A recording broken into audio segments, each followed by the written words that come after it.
Radio Publique Africaine.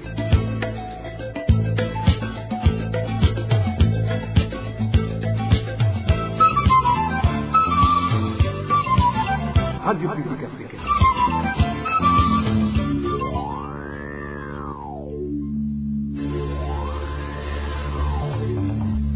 C'est le moment de suivre le journal parlé en français. À la présentation, Nadège Ilakose.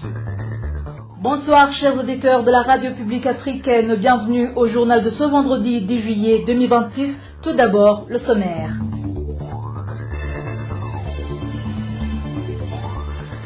Un homme est mort dans la nuit de ce jeudi lors de l'incendie qui a ravagé le marché central d'Ongozi, causant de grandes pertes matérielles. Ce n'est pas la première fois que ce marché a pris feu et l'on compte une dizaine d'autres qui ont pris feu dans le pays. Toutefois, le gouvernement de Gitega ne cesse de déclarer que ces incendies sont accidentels.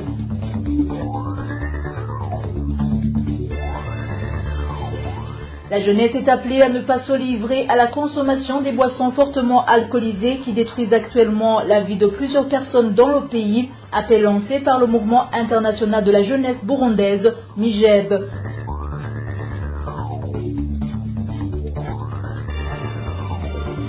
L'état pitoyable de la route reliant le chef-lieu de la commune Changuzo à la zone Mishiha, dans la province de Wuhumuza, rend très difficile la circulation des véhicules. Les usagers de cette route demandent qu'elle soit réhabilitée. Dans quelques secondes, les détails de cette édition.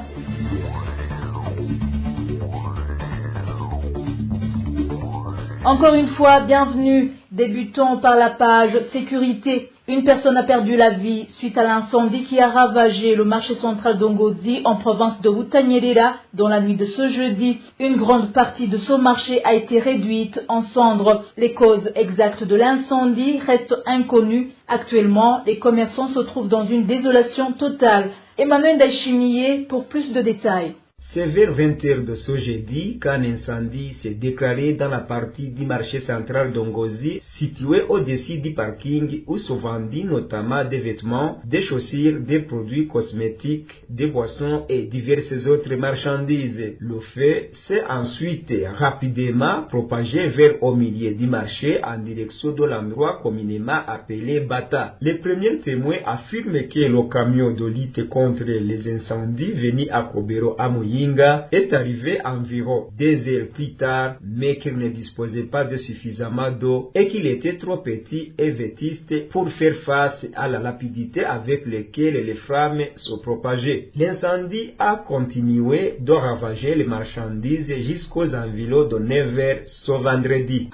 Les pertes sont vraiment très énormes. Personne ne peut dire qu'il a réussi à sauver ses biens. Pour la plupart des commerçants, tout est parti en fumée sous leurs yeux. Le camion de lutte contre les incendies que je vis était très petit. Il passait son temps à aller chercher de l'eau et mettait environ 30 minutes à chaque aller-retour. À quoi pouvait donc servir un tel camion alors que tout le monde sait que le marché d'Ongozi est très vaste? Certains commerçants ont tenté de sauver leurs marchandises des flammes. L'un d'eux, sous le choc, s'est évanoui. Il a été transporté à l'hôpital où il est mort. Il y a eu une victime. Un homme nommé John essayait de récupérer les marchandises qui se trouvaient dans son magasin. En voyant que le feu allait tout consumer, il a pris la fuite, mais il a été victime d'un malaise cardiaque. Il souffrait déjà d'hypertension. D'autres personnes ont également été blessées à cause de cet incendie et sont hospitalisées.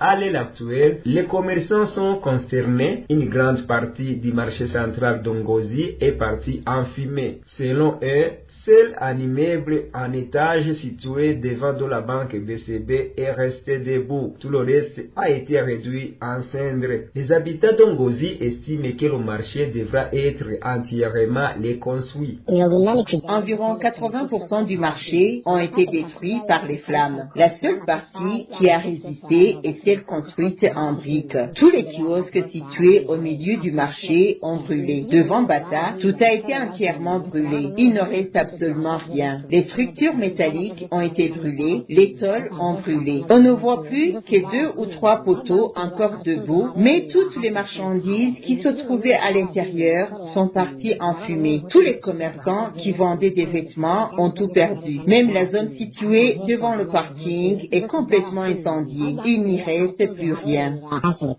Jusqu'à présent, personne ne connaît encore l'ampleur des pertes matérielles ni l'origine de l'incendie. Le marché d'Ongozi était devenu un important centre d'approvisionnement fréquenté par des commerçants venus de toutes les provinces du Burundi ainsi que de la République démocratique du Congo qui s'y procuraient des marchandises importées de Tanzanie, du Kenya, d'Ouganda et surtout de Chine. La colère est particulièrement vive chez les commerçants qui avaient constitué leur stock grâce à des prêts bancaires. Le marché central d'Ongozi compte 1400 emplacements commerciaux. Parmi plus de 1000 commerçants qui exerçaient leurs activités, seuls une centaine avaient assuré leurs marchandises auprès de compagnies d'assurance. Il s'agit du 3e incendie qui ravage ce marché depuis 2005.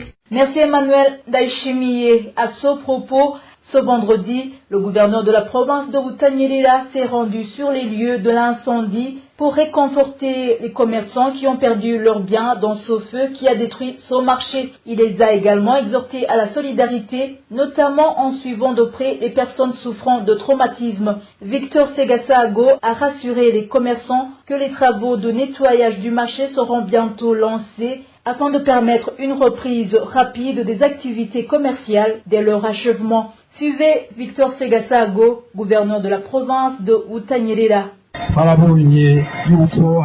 Nous avons constaté que certaines personnes ont subi un traumatisme et qu'une personne a même perdu la vie à la suite du choc provoqué par cet incendie. Nous demandons donc à tous ceux qui remarquent un proche ou un voisin en état de détresse de lui apporter soutien et réconfort.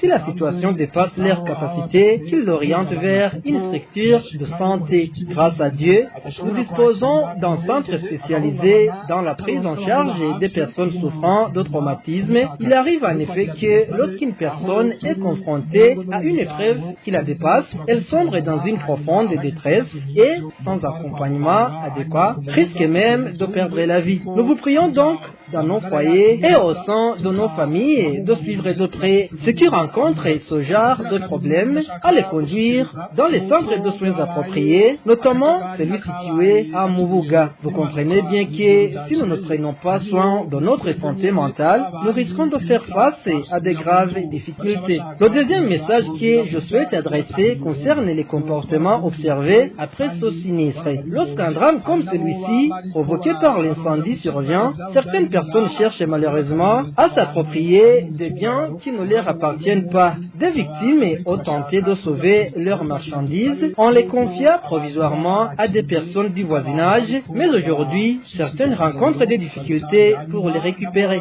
Nous demandons à toute personne qui détient les biens d'autrui de les restituer. Quant à ceux qui éprouvent des difficultés à récupérer leurs affaires, qu'ils saisissent la police, elle interviendra pour régler ces situations. Enfin, je voudrais souligner qu'au vu de l'état actuel des lieux, personne ne peut reprendre immédiatement ces activités. Toutefois, les travaux de nettoyage vont bientôt commencer, mais nous vous assurons que cela ne prendra pas beaucoup de temps, car ce marché constitue la principale source de revenus et de subsistance de nombreuses familles. Nous souhaitons que cela se fasse rapidement, afin que ceux qui y travaillent habituellement puissent reprendre leurs activités. Toujours en parlant de ce sujet, plus de 10 marchés ont déjà été ravagés par des incendies à travers le pays sous le régime du CNDD-FDD. Même si le gouvernement parle d'accident, son attitude alimente les soupçons d'une origine criminelle, comme ça a été déjà révélé par des enquêtes menées par la RPA. Certains de ces marchés ont été intentionnellement brûlés par le régime du CNDD-FDD. Le point avec Inès Gakiza. En 21 ans de pouvoir du CNDD-FDD, au moins 12 marchés ont été détruits par le feu à travers le pays. Le premier incendie marquant de cette série, celui du marché central de Bujumbura, survenu en janvier 2013. Depuis lors, les sinistres se sont succédés. Des marchés qui prennent feu en pleine nuit, des habitants qui se réveillent pour découvrir leurs biens réduits en cendres, et ce phénomène revient année après année, jusqu'à aujourd'hui. Rien que pour cette année 2026, en moins de 2 mois, depuis le mois de mai, 4 marchés ont déjà brûlé. Le dernier en date est celui de la commune d'Ongozi, incendié la nuit dernière. Face à ces drames répétés, la réponse des différents gouvernements du CNDD-FDD est restée inchangée. Il s'agit d'incendies accidentels. Rien ne nous a montré jusqu'à présent que les incendies qui ravagent les marchés sont d'origine criminelle. Nous estimons qu'il s'agit d'accidents car aucune enquête n'a prouvé le contraire.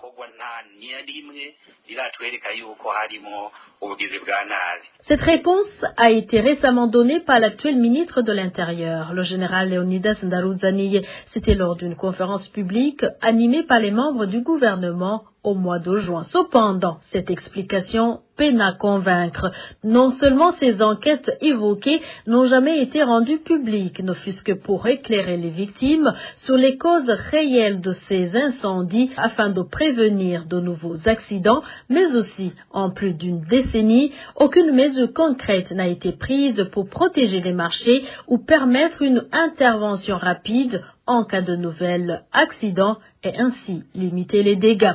Ces réponses et l'attitude des autorités sont opaques et préoccupantes, ce qui renforce au contraire les conclusions des investigations menées par la radio RPA. Selon ces enquêtes, 6 des 12 marchés incendiés ont été victimes d'actes criminels. Le marché central de Bujumbura, celui de Gitega, de Bugenyuzi, de Ruyigi, de Kayanza, ainsi que celui d'Ongozi qui vient de brûler à nouveau après un premier incendie criminel, comme pour les autres marchés cités. Les témoignages fournis par certains exécutants de ces crimes révèlent qu'ils sont liés à des croyances occultes. Leurs féticheurs leur ont dit que leur pouvoir ne sera consolidé et durable que s'ils appauvrissent le peuple. Ils ont donc décidé de brûler les marchés.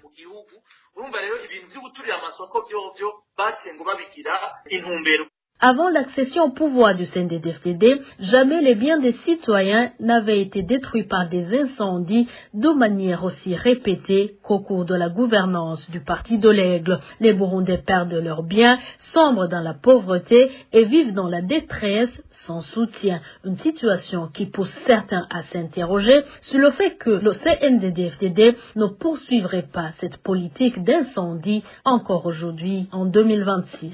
Merci Inès Gakiza. Le réseau des citoyens probes, RCP en sigle, une organisation qui encourage les Burundais à faire preuve d'intégrité, se dit profondément attristé par les récents accidents survenus dans différentes localités du pays. Ces drames sont liés au transport de carburant frauduleux dans des véhicules non adaptés à cet usage. C'est ce qu'a déclaré Gervais Nibigira, vice-président du RCP. Il appelle le gouvernement burundais à prendre toutes les mesures nécessaires pour garantir un approvisionnement suffisant en carburant sur l'ensemble du territoire national, soulignant que la protection de la vie des citoyens doit demeurer une priorité absolue. Je vous propose d'écouter Gervais Nibigira, vice-président du RCP. Ces incidents mettent en évidence les conséquences dramatiques de la pénurie persistante de carburant et du développement du commerce illicite qui en découle. Le transport de carburant dans des véhicules non adaptés ou dans des contenants inappropriés expose les transporteurs, les passagers et l'ensemble de la population à des risques majeurs d'incendie et d'explosion. RCP appelle les citoyens à faire preuve de prudence et à s'abstenir de transporter ou de stocker du carburant dans des conditions dangereuses. Aucun avantage économique ne saurait justifier la mise en péril des vies humaines. Le RCP invite également le gouvernement à mettre en œuvre des solutions durables pour résorber la pénurie du carburant, renforcer le contrôle sur le transport et le stockage des produits pétroliers conformément aux normes de sécurité. Intensifier les campagnes de sensibilisation sur les risques liés au transport clandestin de carburant et de renforcer renforcer la capacité de services de secours et de lutter contre les incendies afin d'assurer des interventions rapides et efficaces. Le RCP réaffirme que la protection de la vie humaine doit demeurer une priorité absolue et appelle toutes les parties concernées à agir de manière responsable afin d'éviter que d'autres drames ne se reproduisent. Dans un instant, nous poursuivons ce journal avec la page Gouvernance. RPA.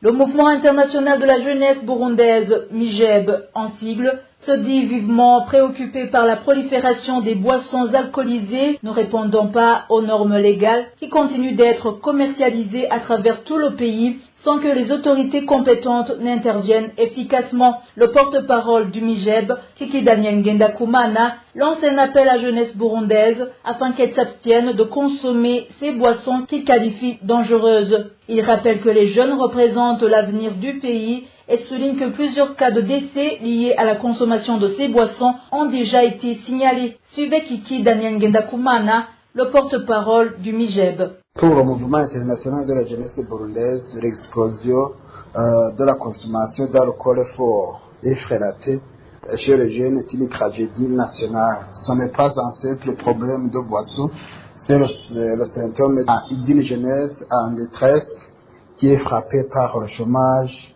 et surtout le manque de perspective. Donc face à cette urgence, le mouvement international de la jeunesse burundaise lance un appel direct à la jeunesse. Premièrement, qu'elles deviennent des pères éducateurs. Il faut qu'ils se parlent ouvertement à leurs amis et à leurs frères mineurs, expliquer des ravages physiques et mentaux de ces substances. Ensuite, il faut qu'ils brisent les tabous. Donc, il faut oser nommer les frustrations et l'anxiété qui poussent notre génération vers l'addiction. En fait, il faut que les jeunes eux-mêmes créent des alternatives. Par là, il faut qu'ils se mobilisent à travers le sport, la culture et l'engagement associatif pour occuper sainement leur temps et leur esprit.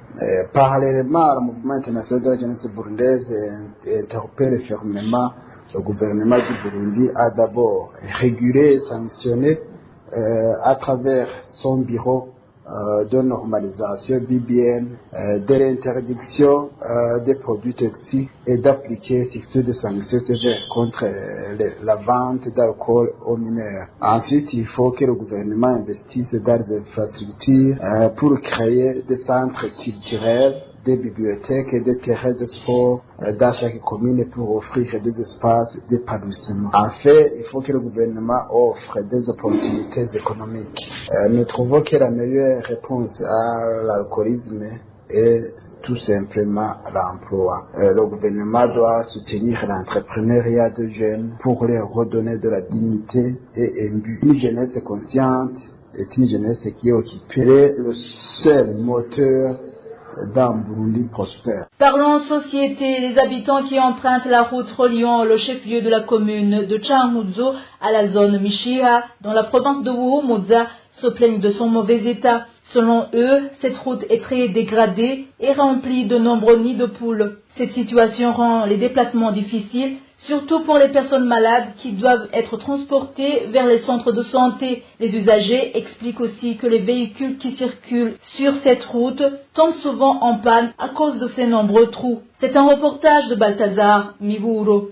Des habitants qui empruntent la route reliant au carrefour de Muhweza, au chef-lieu de la commune Gisagara à la zone Mishiha, dans la province de Buhumuza, dénoncent son mauvais état. Ils affirment que cette route est très dégradée. Un chauffeur de transport en commun explique que les véhicules tombent souvent en panne à cause de cette route. Selon lui, son état est mauvais jusqu'à la frontière avec la Tanzanie. Les véhicules tombent souvent en panne à cause du mauvais état de la route. Les chauffeurs augmentent aussi les prix du transport comme ils le veulent. La route est en très mauvais état depuis Muhweza en passant par Nyankende, dans la commune de Changuzo, puis par la zone Mishiha, la colline Musemo et Mugera jusqu'à Gahumo. Tout ce tronçon est fortement dégradé. Les usagers disent que cette situation a de nombreuses conséquences. Par exemple, les malades transférés vers d'autres hôpitaux arrivent souvent en retard à cause de nombreux trous sur la route. Les chauffeurs roulent aussi très lentement pour éviter d'endommager leurs véhicules, ce qui allonge le temps de trajet.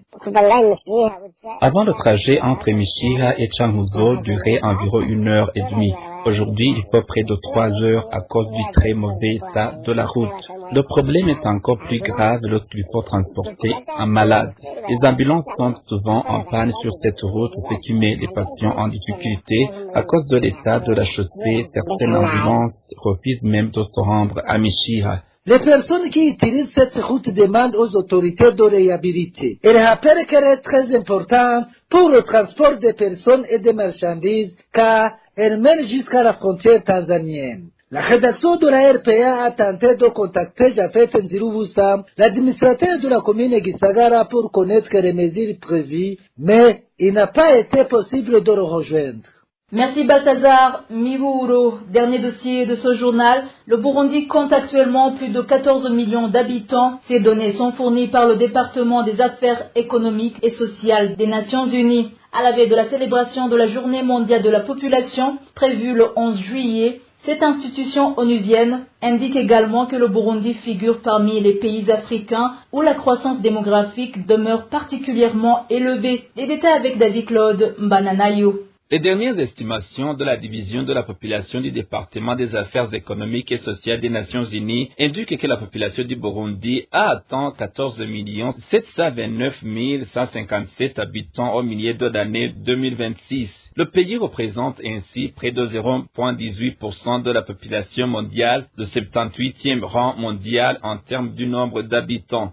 Selon ces données, la densité de population est estimée à 574 habitants par kilomètre carré, faisant du Burundi l'un des pays les plus densément peuplés d'Afrique. La population burundaise est majoritairement jeune, l'âge médian est de 16 ans, ce qui traduit l'importance des besoins en matière d'éducation, d'emploi, de santé et d'autres services essentiels. La population demeure essentiellement rurale. Environ 15% des Burundais vivent dans les centres urbains, tandis que plus de 84% résident en milieu rural où l'agriculture constitue la principale source de subsistance. Sur le plan démographique, le Burundi conserve un taux de fécondité relativement élevé avec une moyenne de 4,6 enfants par femme. Cette dynamique contribue à la croissance continue de la population, mais elle accentue également les défis liés à l'accès à l'emploi, à l'éducation, aux soins de santé, à l'alimentation et à l'amélioration des conditions de vie. Les villes les plus peuplées du pays demeurent Bujumbura qui compte plus d'1 million d'habitants, suivi de Gitega avec plus de 180 000 habitants et d'Ongozi avec plus de 160 000 habitants. Les estimations des Nations Unies montrent également que les femmes sont légèrement majoritaires avec 7